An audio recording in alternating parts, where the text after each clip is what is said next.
O Senhor esteja convosco. Ele está no meio de nós. Proclamação do Evangelho de Jesus Cristo segundo São Lucas. Glória a vós, Senhor. Naquele tempo, Jesus levou consigo Pedro, João e Tiago e subiu a montanha para rezar. Enquanto rezava, seu rosto mudou de aparência e sua roupa ficou muito branca e brilhante. Eis que 2 homens estavam conversando com Jesus. Eram Moisés e Elias. Eles apareceram revestidos de glória e conversavam sobre a morte que Jesus iria sofrer em Jerusalém. Pedro e os companheiros estavam com muito sono. Ao despertarem, viram a glória de Jesus e os 2 homens que estavam com ele. E quando estes homens se iam afastando, Pedro disse a Jesus: Mestre, é bom estarmos aqui. Vamos fazer 3 tendas, uma para ti, outra para Moisés e outra para Elias. Pedro não sabia o que estava dizendo. Ele estava ainda falando quando apareceu uma nuvem que os cobriu com sua sombra. Os discípulos ficaram com medo ao entrarem dentro da nuvem. Da nuvem, porém, saiu uma voz que dizia: Este é o meu filho, o escolhido, escutai o que ele diz. Enquanto a voz ressoava, Jesus encontrou-se sozinho.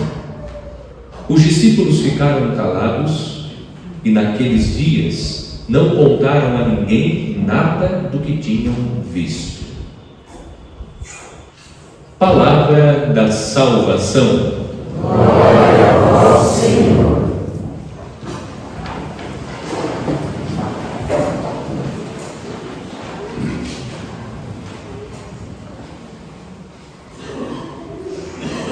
O ponto de partida do período quaresmal foi a quarta-feira de cinzas. Nós meditamos o gesto que fazemos na imposição das cinzas, isto é, a inclinação da cabeça para receber sobre ela as cinzas, e o gesto de inclinar a cabeça é o gesto que deve ser prolongado durante todo o período quaresmal. Ou seja, nós devemos voltar os olhos para o nosso interior. Inclinamos a cabeça, manifestando o desejo de voltar os olhos para o nosso coração, a fim de identificar o que precisa ser mudado em nós, o que precisa ser transformado no nosso interior. Nos preocupamos com a estética, nos preocupamos com o cabelo, com a barba, com as unhas, com as rugas. Nós precisamos, antes de tudo, se preocupar com a beleza interior. A Quaresma, podemos usar essa metáfora, é o grande salão de beleza onde nós temos a oportunidade de sair transformados. Porque no interior do salão de beleza da Quaresma está o maior esteticista, o melhor cabeleireiro, Jesus Cristo, que quer nos ajudar no processo da reforma da vida. É nesta perspectiva que nós devemos viver a Quaresma, olhando para o interior, procurando a reforma da vida. No primeiro domingo da Quaresma, contemplamos a cena da tentação de Jesus, tendo presente o olhar interior, olhando para o nosso coração em busca da mudança de vida. A meditação que fizemos foi acerca das tentações. É necessário identificar em quais tentações nós estamos caindo. Não venha dizer que você não está caindo em tentação porque você é mentiroso. A palavra diz: É mentiroso aquele que diz que não tem pecado. Se temos pecado, significa que estamos caindo em tentação. Para vencer as tentações, precisamos identificar em quais tentações estamos caindo, para aplicar o medicamento correto para vencer a tentação. Jesus nos ensinou que 3 são os remédios que nós usamos ou devemos usar por excelência para vencer a tentação: a oração, a penitência e a palavra. E eu chamo a atenção para o gesto de Jesus frente ao tentador. A cada tentação do diabo, Jesus citou um versículo diferente da Sagrada Escritura. Jesus aplica o versículo correto a cada tentação. Por isso é necessário identificar em qual tentação, ou ainda em quais tentações eu estou caindo, para aplicar o medicamento adequado. Pois tomando o remédio adequado, vencemos a doença. Tomando o remédio adequado, conseguimos vencer as tentações. Em quais tentações estamos caindo? Neste segundo domingo da Quaresma, como no primeiro, que nós contemplamos todos os anos a cena da tentação, no segundo nós contemplamos todos os anos a cena da transfiguração de Jesus. A transfiguração de Cristo na montanha é a revelação da natureza divina de Cristo. Pois Cristo, antes da transfiguração, anunciou pela primeira vez a sua paixão e morte de cruz, e disse que os discípulos precisariam renunciar a si mesmos, tomar a cruz e segui-lo. Como os discípulos não estão compreendendo o mistério da cruz, Jesus vive a transfiguração, indicando para os discípulos que a cruz é o caminho para a glória. Aqueles que tomam a cruz e seguem os seus passos participarão com ele da sua vitória. A cruz é o caminho que nos possibilita a vitória, o ingresso na glória de Deus. Jesus revela na transfiguração, portanto, a sua natureza divina, e ao mesmo tempo Jesus também está sinalizando a sua ressurreição, que ele passará pela cruz, morrerá, mas ao terceiro dia ressuscitará. Jesus vai vencer a morte.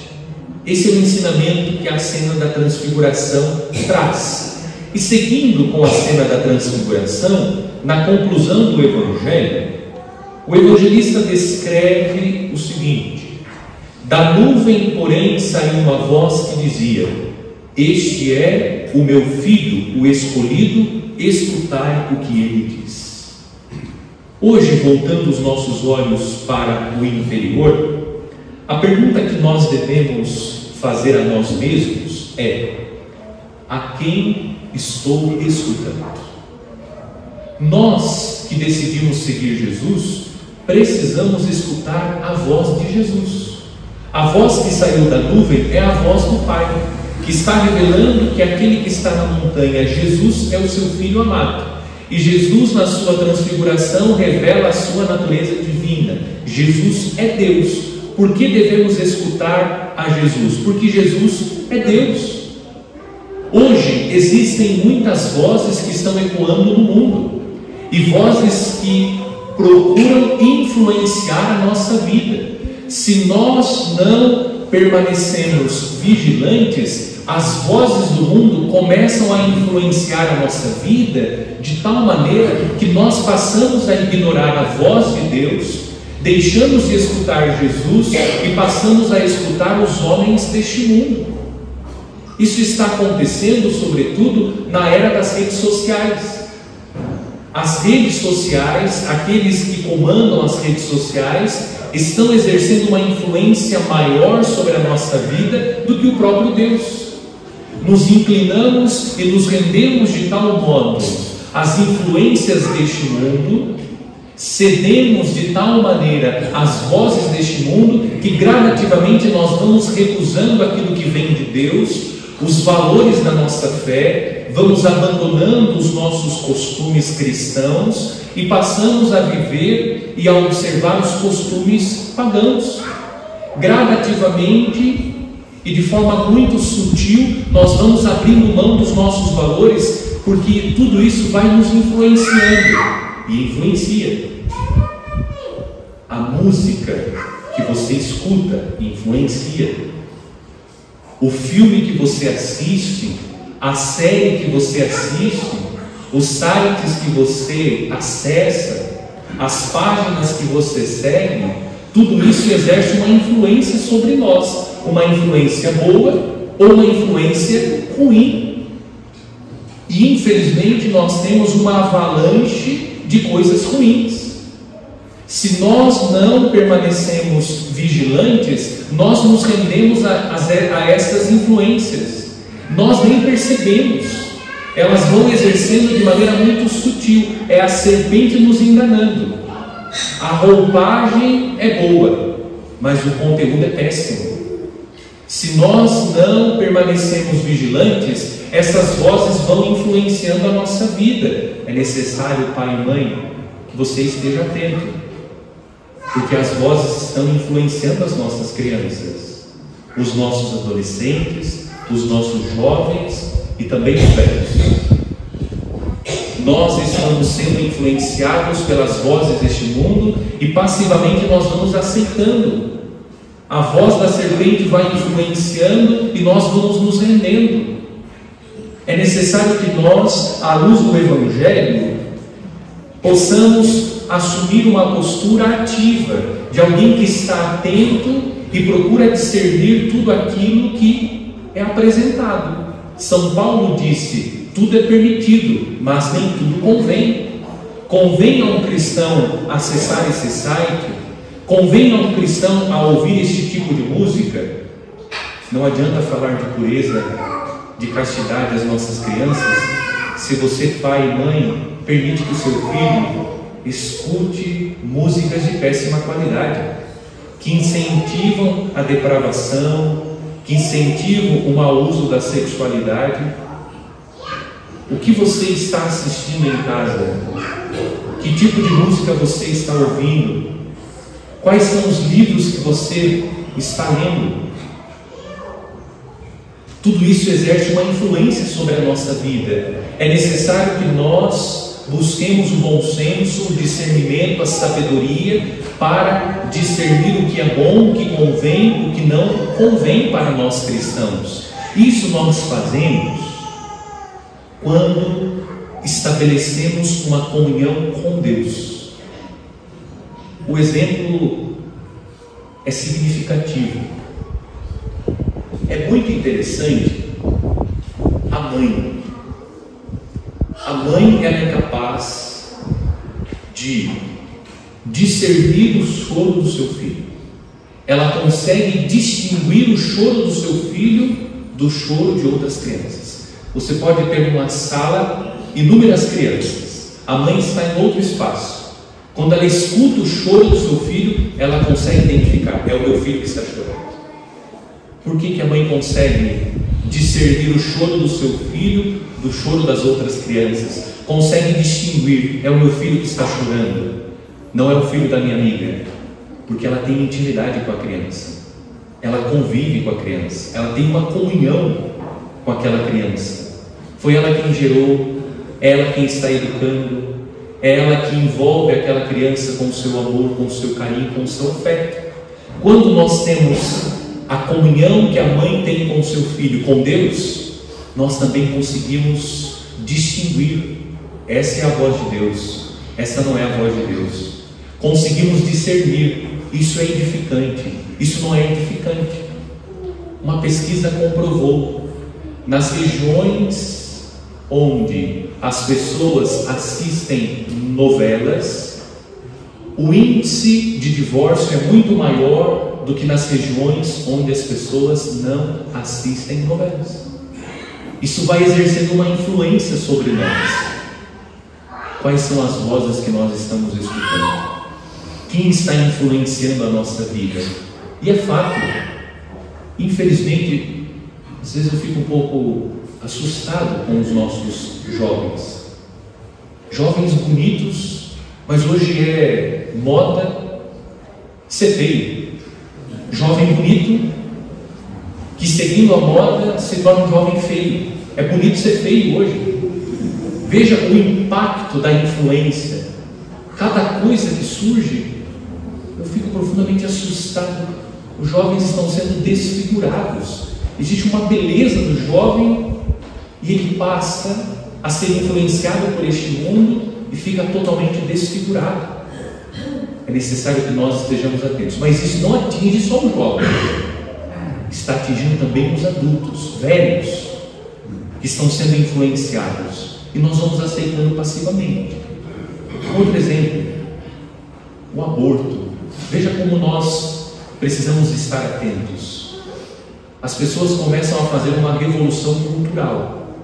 E a revolução cultural passa também pela linguagem. Aqueles que defendem o aborto mudaram a palavra. Interrupção da gravidez. Isso na língua portuguesa é tratado como eufemismo. Você usa uma linguagem mais dócil para que nós possamos aceitar passivamente. É necessário estar atento. E a comunhão com Deus faz de nós homens e mulheres vigilantes. Quem está influenciando a sua vida? Cuidado com a moda.